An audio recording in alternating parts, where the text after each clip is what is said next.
அனைவருக்கும் வணக்கம். என்னடா தூய தமிழில் பேசுகிறேன்னு பார்க்குறீங்களா? இன்றைக்கி வீடியோக்கான கண்டென்ட் அப்படிங்க. இங்கிலாந்து எல்லாரும் கேள்விப்பட்டிருப்பீங்க. லிட்டில் இங்கிலாந்து என்னன்னு கேள்விப்பட்டிருக்கீங்களா? அந்த லிட்டில் இங்கிலாண்டில் 800 வருடம் பழமையான ஒரு சிறப்பம்சத்தை பற்றி தான் பேச போகிறோம். 10th செஞ்சுரியில் அந்த லிட்டில் இங்கிலாண்டை சேவிடப்பட்டின்னு கூப்பிட்டாங்க. 13th செஞ்சுரியில் முரசு நாடு, 16th செஞ்சுரியில் தான் ஹொசூர்னு கூப்பிட ஆரம்பித்தாங்க.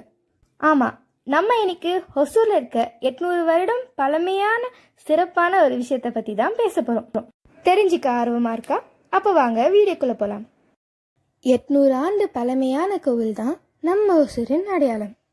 இந்த திருக்கோவிலுக்கு பல புராண பேர்கள் உண்டு. விருபாச்சலம், சம்பகாத்ரி, திபாத்ராத்ரி, கௌதேய பர்வதம். ஆனால் இப்பொழுது இந்த கோவிலை சந்திரசூடேஸ்வர் என்று அழைக்கப்படுகிறது. ஒருமுறை கைலாயத்தில் கௌரியோடு விளையாடி கொண்டிருந்த ஈசன் மேனி முழுவதும் குளிர்ந்த நிலவு போல், உடல் முழுவதும் மின்னும் நவரத்ன கல் போல் உடும்பு வடிவத்தில் உருமாறி கௌரி முன் காட்சி அளித்ததாக கூறப்படுகிறது. இவ்வுருவத்தில் ஈசன் இந்த இடத்துக்கு வந்ததால் சந்திரசூடேஸ்வர் என்று அழைக்கப்படுகிறார். மரகதம் போல் தோற்றம் தந்த உடும்பை கௌரி பின்தொடர்ந்து வந்ததால் கௌரியை மரகதம்பாள் என்று அழைக்கப்படுகிறார்கள். சுமார் 800 ஆண்டு பழமையான இத்திருக்கோவிலை 1260ஆம் ஆண்டு ஹொய்சாலா அரசர் இத்திருக்கோவிலை கட்டினார். இந்த திருக்கோவிலை அழகிய பெருமாள் ஆதி மூலம்தான் புதுப்பித்தார். இந்த கோவிலில் ஈசன் ஸ்வயம்புலிங்கமாக காட்சி தருகிறார். இந்த கோவிலில் ஸ்ரீ சந்திரசூடேஸ்வரர் ஹொசூரின் காக்கும் தெய்வமாக கருதப்படுகிறார். எந்த தொழிலும் ஹொசூரில் தொடங்கும் முன்னே ஸ்ரீ சந்திரசூடேஸ்வரை தரிசனம் செய்து தொடங்கினால் வெற்றி நிச்சயம். இந்த தெப்ப குளத்தில் முங்கி எழுந்தால் பாவங்கள் தீரும் என்று ஐதீகம். மழை இல்லாத காலத்தில் இந்த லிங்கத்துக்கு சிறப்பு வழிபாடு நடத்தப்படுகிறது. தண்ணீர் தொட்டி போல் அமைப்புக்குள் குடம் குடமாக தண்ணீர் ஊற்றுகிறார்கள். 16 நாட்களுக்கு தொடர்ந்து இவ்வாறு தொட்டியில் தண்ணீர் நிரப்பி தெப்பமாக வைத்து கற்பூரம் ஏற்றி வணங்கிவிட்டு செல்கிறார்கள்.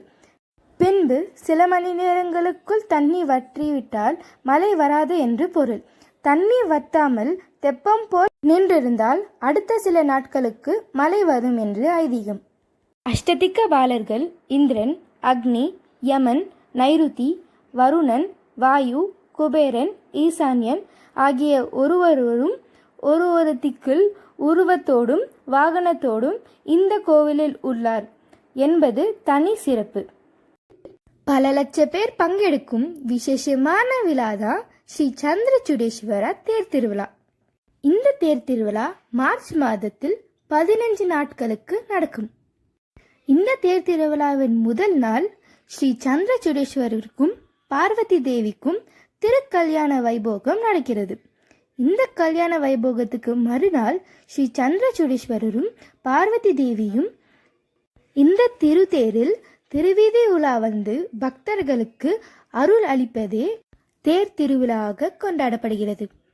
இன்னும் பல இன்ட்ரெஸ்டிங்கான இன்ஃபர்மேஷன்ஸ் ஹொசூரை பற்றி தெரிஞ்சுக்கணும்னு நினச்சிங்கன்னா கமெண்ட் பாக்ஸில் கமெண்ட் பண்ணுங்கள். உங்களுக்கு எங்கள் வீடியோ பிடிச்சிருந்தா லைக் பண்ணுங்கள், சப்ஸ்கிரைப் பண்ணணும்னு நினச்சிங்கன்னா சப்ஸ்கிரைப் பண்ணுங்கள், பக்கத்தில் இருக்க பெல் பட்டனை கிளிக் பண்ணுங்கள். அப்போ தான் உங்களுக்கு நோட்டிஃபிகேஷன் வரும் நாங்கள் ஒரு டைம் வீடியோ அப்லோட் பண்ணும்போது.